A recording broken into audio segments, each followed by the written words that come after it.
helmet போடாம பைக்கில போனா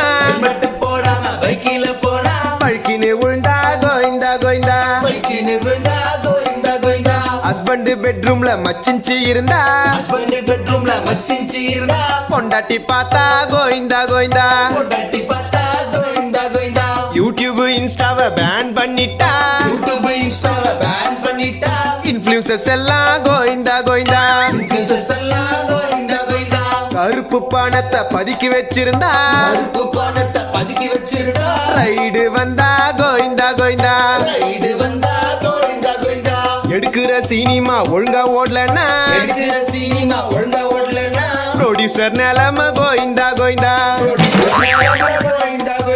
கோடி கோடியா காசு இருந்தாலும் 10 பைசா கூட காசு இல்லைன்னாலும் எல்லாரும் ஒரு நாள் கோயிந்தா கோயிந்தா